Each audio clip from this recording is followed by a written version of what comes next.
October 27, 1962, a Soviet submarine is trapped 300 feet below the Caribbean Sea. The temperature inside has soared to a suffocating 120 degrees Fahrenheit. Men are fainting from the heat and lack of oxygen. The captain is convinced that World War III has already begun. He and the political officer are ready to launch a nuclear torpedo at the American warships above, who have been dropping explosives on them for hours. They have the authority. They have the consensus. But one man says no. His name is Vasili Arkhipov, and his refusal to consent is the only reason you and I are alive today. In early October 1962, 4 Soviet submarines set sail from the Arctic, heading for Cuba. Their mission seemed like a standard Cold War maneuver: establish a naval presence and support Soviet forces. But each submarine carried a secret weapon,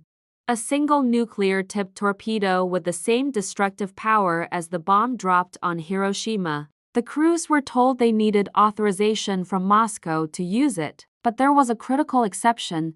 If they lost contact with command and believed war had started, the submarine commander could launch it. Soviet naval rules required 3 officers to agree: the captain, the political officer, and the second in command. On 3 of the submarines, this was a standard arrangement. But on submarine B-59, the second in command was Vasili Arkhipov, a commodore who actually outranked his own captain. This wasn't a strategic decision. It was just an accident of scheduling. No one thought it would matter. In the rigid Soviet military, a subordinate officer would never dare to contradict his captain in combat. As the submarines sailed south, they were detected by the U.S. Navy, which had set up a blockade around Cuba. The Americans had no idea the subs were carrying nuclear weapons. To them, they were just conventional diesel subs to be harassed and forced to the surface. But to the submarine crews,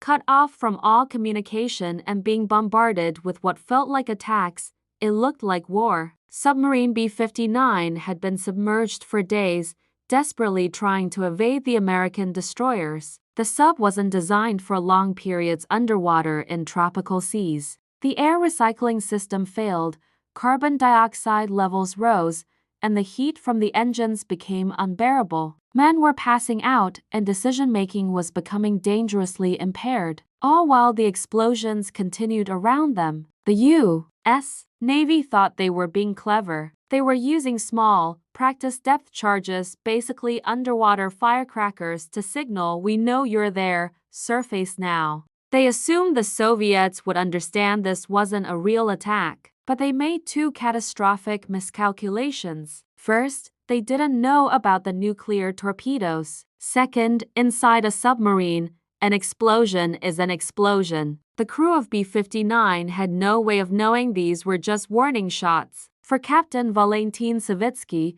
the logic was simple and terrifying. He had lost contact with Moscow. He was being bombed. Therefore, war must have started. His orders were clear: use all weapons at his disposal to defend the motherland. The political officer, Ivan Maslenikov, agreed completely. They were under attack, and they had to respond. 2 out of the 3 required officers were ready to launch. According to regulations, that should have been enough. But the 3rd officer was Vasili Arkhipov. Inside the cramped, sweltering control room of B-59, the argument was furious. Captain Savitsky insisted they were under attack and had authorization to fire. The political officer backed him up, claiming the Americans had started the war. But Arkhipov simply said no, he couldn't prove war hadn't started. He couldn't contact Moscow. All he knew was the chaos around him. But he had a unique perspective. A year earlier,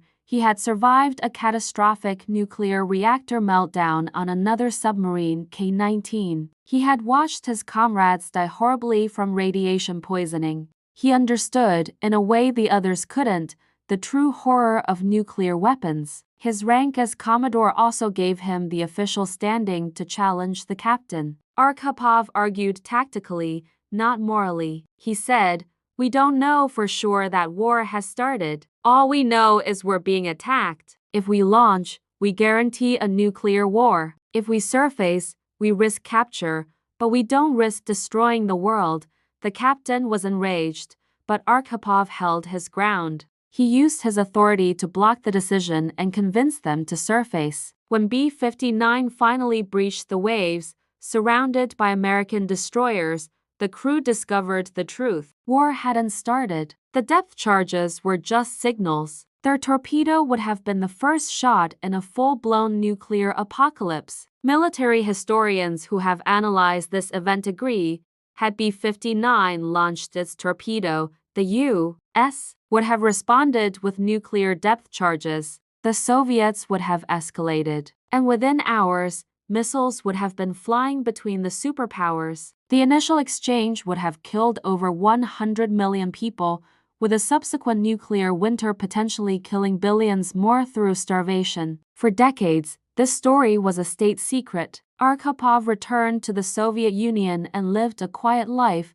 his heroic act completely unknown to the world. He died in 1998, largely unrecognized. It was only after Soviet archives opened that historians pieced together the incredible truth. As one expert put it, the lesson is that a guy called Vasili Arkhipov saved the world. The Cuban Missile Crisis is often remembered as a masterpiece of diplomacy, but the reality is much scarier. It was a series of near-catastrophic failures where the world was saved not by perfect strategy, but by sheer luck and the courage of individuals. On the very same day Arkhipov said no, Soviet forces in Cuba shot down an American spy plane without orders from Moscow. The incident on B-59 reveals the terrifying flaw in any system of nuclear command and control.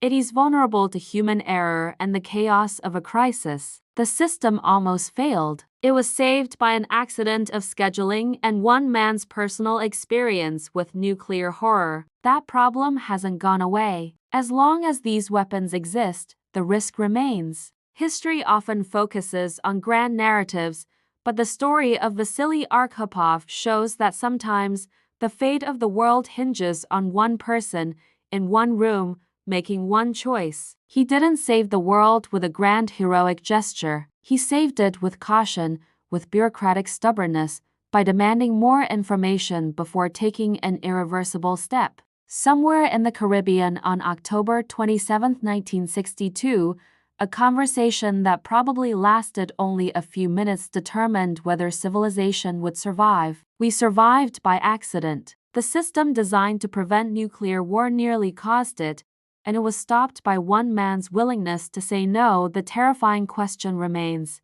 next time, will the right person be in the right place at the right time? Will they have the authority and the courage to do the same? If this story made you think, share it with someone who needs to understand just how fragile our world is. And if you want to discover more hidden moments where one person's choice changed everything, be sure to follow for more. Thanks for watching.